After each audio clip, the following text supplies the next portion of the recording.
নমস্কার। আজকে আমি একটু পায়েস তৈরি করে দেখাবো। যেহেতু রথযাত্রা, সেই উপলক্ষে একটু পায়েস। নমস্কার। আজকে আমি একটু পায়েস তৈরি করে দেখাবো। যেহেতু রথযাত্রা, সেই উপলক্ষে একটু পায়েস। এটা তৈরি করতে আমার লাগছে দুধ, তার সঙ্গে লাগছে গোবিন্দভোগ চাল, কাজু কিশমিশ, এলাচ, লবঙ্গ, দারচিনি, গোলমরিচের গুঁড়ো, তেজপাতা। এই গুড়টা জল দিয়ে পাতলা করে এখানে গলিয়ে রাখা আছে, আর অল্প ঘি। প্রথমে আমি একটু অল্প ঘি দিলাম কড়াইয়ে, খুবই অল্প। এখন সবাই স্বাস্থ্য সচেতন। এই অল্প একটু ঘিয়ের মধ্যে আমি কাজু কিশমিশটা একটু প্রথমে ভেজে নেব।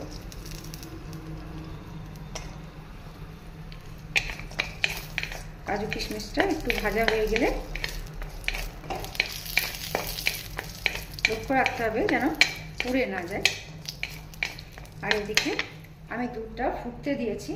দুধের মধ্যে আমি দিয়ে দেবো এলাচ, লবঙ্গ, দারচিনিটা আমি দিয়ে দেবো।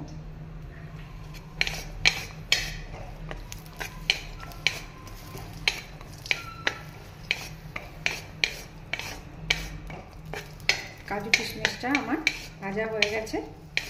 এবার আমি এটাকে তুলে নিয়ে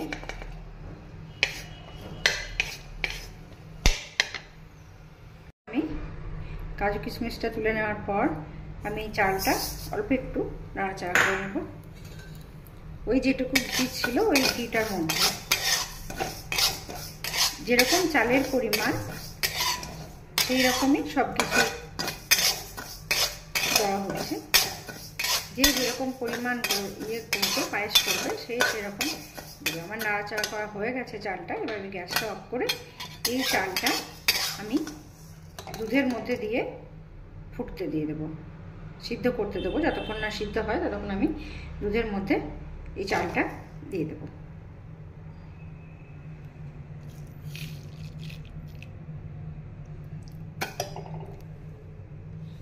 তার সঙ্গে এই তেজপাতাটা দিয়ে দেবো দুধের মধ্যে, একসঙ্গে ফুটবে।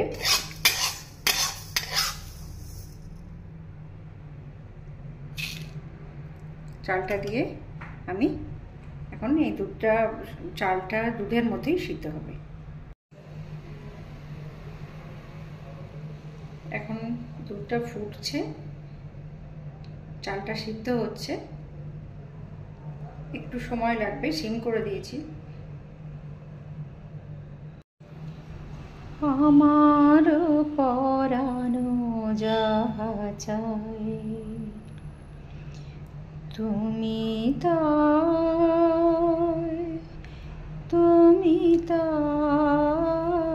গো, আমার পরানো যাহা চাই। আসুন দেখি এখন পায়েসটা কি সিদ্ধ হলো।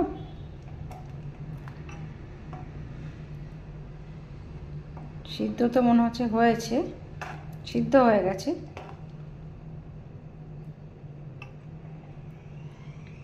কিন্তু দুধটা একটু পাতলা এখনো আছে, দুধটা একটু ঘন করতে হবে।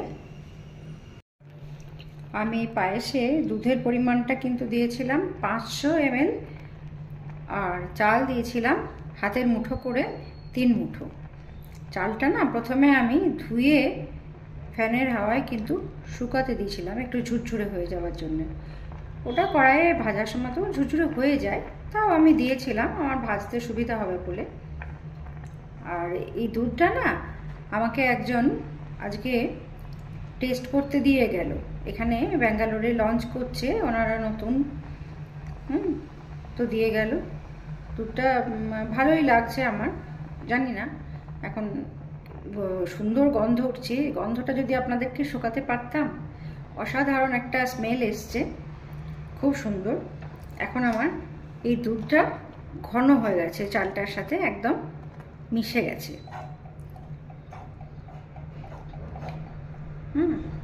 এখন আমি এটার মধ্যে দেব হচ্ছে কাজু কিশমিশটা যেটা ভাজা আছে ওটা দিয়ে দিলাম। সঙ্গে আমি একটু গোলমরিচ গুঁড়ো করে রেখেছিলাম, সেটা দিয়ে দিলাম। খেতে কিন্তু খুব ভালো লাগে এই গোলমরিচ গুঁড়ো দিয়ে পায়েস। দিয়ে দিলাম। এবার আমি গ্যাসটাকে অফ করে দিলাম। অফ করার পর আমি এই গুড়টা দিয়ে দিলাম। যে যেরকম মিষ্টি খাবে, কেউ খুব বেশি মিষ্টি পছন্দ করেন, কেউ কম মিষ্টি পছন্দ করেন।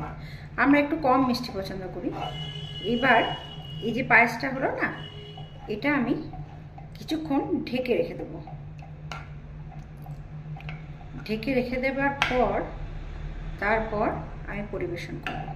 একটু পর আপনাদেরকে আমি ঢেকে রেখে দেওয়ার পর কেমন হয় সেটা দেখাচ্ছি। এই হচ্ছে পায়েসের চেহারা, পায়েসের রূপ, সৌন্দর্য।